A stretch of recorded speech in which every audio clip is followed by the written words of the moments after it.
All right, here we go.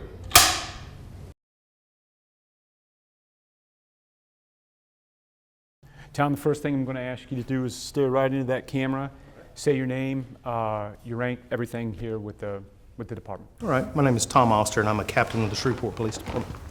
When you were first out patrolling in Shreveport, and what you know now, would it change the way you might deal with someone that you find having a mental health emergency?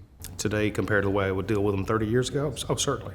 What have you learned? 30 years ago, we didn't make any differentiation between mental illness and anger and high on narcotics or intoxicated or whatever the case was. If you were out there and you were breaking the law and you were violent and you were acting, everybody went to jail. There was nothing to do with their mental health back then. What changed? I think we're a lot better educated now, a lot better trained now. We're trained to see different mental illnesses, and maybe just my experience, our experience, that when certain types of calls go out and details are given to you about the behavior, that it might start you clicking that, hey, that's probably a mental illness there, So how it's changed, we recognize a lot more things today than we did back then. Officers patrolling the streets today in Shreveport, you were just patrolling 2 months ago. Yes. How many times during the course of an average week do you think you encounter someone with mental illness or having a psychiatric emergency? These patrol officers out there now working a 5-day shift, answering maybe 30 or 40 calls per shift. I would say at least a half dozen times during their work week, they're encountering somebody with mental illness. When someone joins the force and they go to the academy, I don't think they plan to put on that blue uniform and become a social worker or become a street psychologist, but that's part of the reality of the job today, isn't it? 100%, yes. We graduate from the academy. The oath we take is to uphold the laws of this country, this state, this city. That's what we take an oath for. Over the years, we've inherited a lot of responsibilities. We've taken on a lot of responsibilities that we don't have the means to handle. We don't have the training to handle, especially 30 years ago. Is it getting better? Are we being educated? Yes. When you graduate the academy, going out there and deciphering between mental illness and intoxication is not something you're really equipped for. Experience gives you that, though. Walk me through a situation. You've gotten a call. A guy has damaged property. Maybe he's gotten physical with someone at a residence. You come up on the scene, or another officer comes up on the scene. He's belligerent with you. What's going through your mind? What happens next? Without any additional information about that, obviously he's violent. So we're going to handle that a certain kind of way. We're going to be prepared for violence. And unfortunately, the only way to stop that violence is sometimes with more. With mental illness, that shouldn't really be the case, but we don't have any way to tell right now if that guy damaging property, that guy raising Cain and whatever it is he's doing that's violent, we don't have any way when we first come up on that to say, well, he's not just mad because his wife ran off. He's got a mental problem. He's not taking his medication or whatever, or he can't get his medication refilled, or he doesn't have a way to get to the hospital, or we can't break all that down when the violence is coming at you in your face, right? So that's what's going through my mind. First thing is to stop this violence. And unfortunately, the only way to do that is with force a lot of times, You and I were talking a couple of weeks ago, and you explained to me, in the ideal situation, you've got time to talk to a person who's maybe homicidal or suicidal or who's displaying some type of psychiatric emergency. But in the instance where it escalates quickly, do police always get it right? No. Most of the time not, because we don't have that time. But then again, with mental illness, and you're talking about communication, I come to a scene and you're angry, you're mad, whatever the case is. If you're not having mental illness going on, if you're just angry because you lost your job today or your spouse emptied your bank account at the boats or whatever the case is, chances are you and I can communicate and I can talk to you and I can explain to you, hey, what you're doing here, though I understand why you're mad, this is going to lead you into a lot more trouble and you're going to make it worse. And eventually you and I can come to an understanding, right? I'm here to help you. But when you have mental illness, you don't get that. You don't get that opportunity to meet in the middle, For the Shreveport Police Department, what is the biggest challenge going forward in fully preparing your officers when it comes to the mental health crisis in terms of protecting someone who might be suffering a psychiatric emergency, protecting the public and bystanders, and protecting yourself?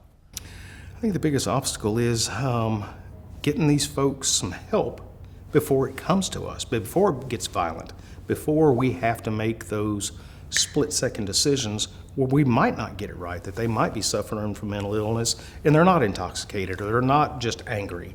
And we will know then better how to handle them because of that. Don't get me wrong. Somebody that has mental illness and coming at you with a knife is no different than a man that's drunk and coming at you with a knife at that point. We need to get this to where it doesn't get to that point, where that person with mental illness gets the help they need so they're not out there on the street, so that they're able to get their medication. And sometimes it's as simple as they don't have a ride to the hospital to get medication, or family has put them out so they don't have the resources anymore to get what they need. They're off their medication, and if they were being treated, they wouldn't be like that. In that situation, speaking with mental health professionals here in our corner of the world, they tell me we're in a mental health crisis. And it's a crisis that's progressively gotten worse the past 2 decades. And unfortunately, because the system is breaking down, more and more often your officers are going to be the first contact for someone in a mental health crisis. I agree with that. I totally agree with that. That's what's happening out there. And what do you all need as a department to be able to fully respond to that situation, to that crisis? Is it training? Is it money? Is it more resources, more men? All of those things would help, yes. All those things would help. But we need, as a police department, the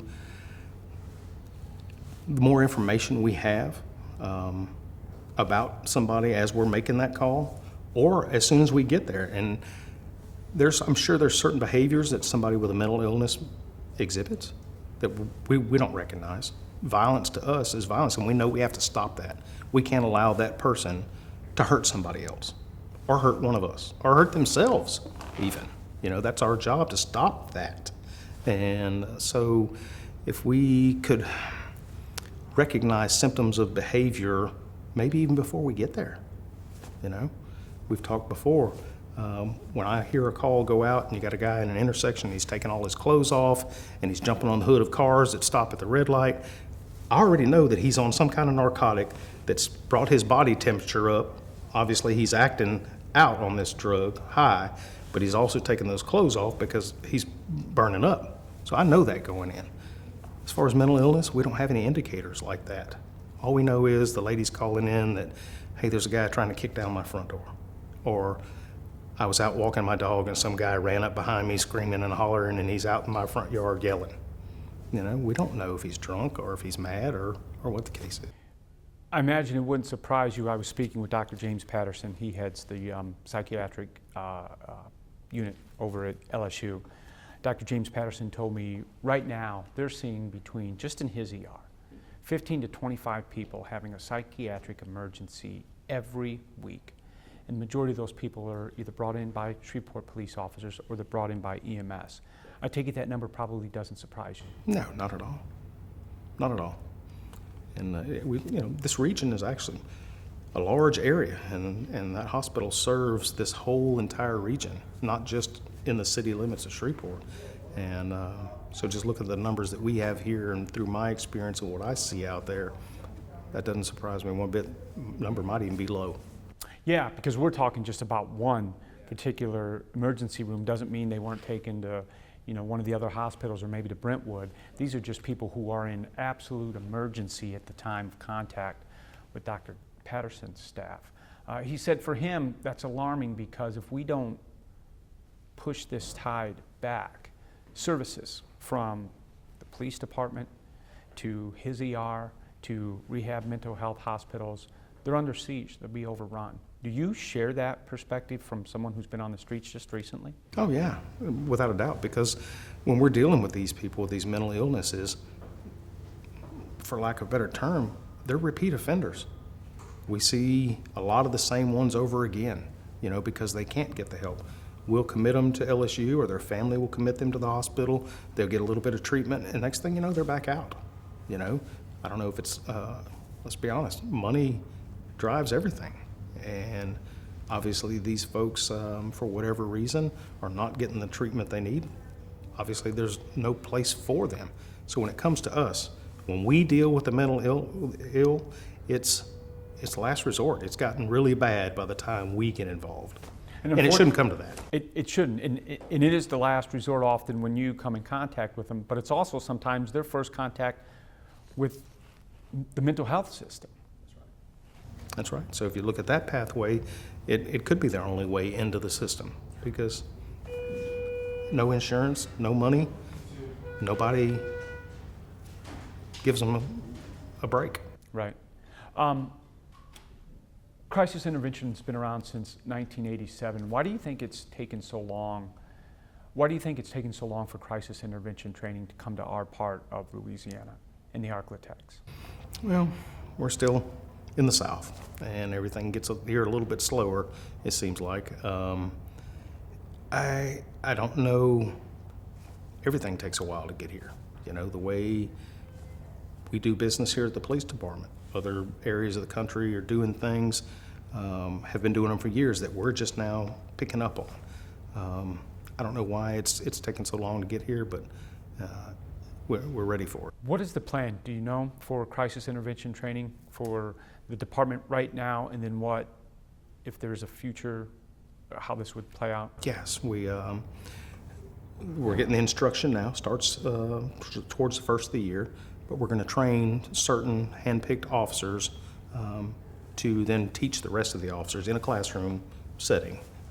So we will have on staff officers that are actually certified in teaching critical incident training. And is the idea then to train the entire department at some point in the future? That's correct. Do you all have an idea of how long that might take? I'm not really sure. The academy staff is working on it out there. They're starting to schedule classes and all that. But ultimately, yes, every member of the department will go through the training, yes. You talked about some of the things that happened over the summer national. We also had some incidents here locally, the Tommy McLaughlin matter, the Wavy Austin. Was there a push to get this type of training into the department after those incidents? Yeah, I mean, almost immediately. You know, the national outcry was change the way you do business, change the way you police. We hear that, we listen to that. We're actually doing that. We formed an internal committee of supervisors here that are coming up with changes that we can do, basically what the public is asking for. You know, the way you policed in 1970 isn't anywhere close to what we do today. Is what we do today correct? Can we make it better? Heck yeah, we can. And we're listening to all those things. We're changing those things. So, yeah, when all that nationwide outcry started coming out, we hear it. We're listening. And the administration here is on board with changing the way we do business. Were those incidents difficult to absorb for you all on the police department, particularly nationwide? Yeah. Well, the one particularly locally. Yeah. Anytime anything that shines a negative light on the police department because it's of officer behavior or perception or whatever the case is, yes, we all take that to heart. You know, there's a saying in our business: nobody hates bad police officers more than police officers. You know, they make our job hard. And I'm not talking about one specific incident. I'm talking about the nationwide outcry, all the videos we've seen from all over the country. Stuff that's happened in Minnesota, we pay for here, you know. But like I said, majority of the people out there that I run into, ever since all this happened, I get 9 out of 10 times get a pat on the back.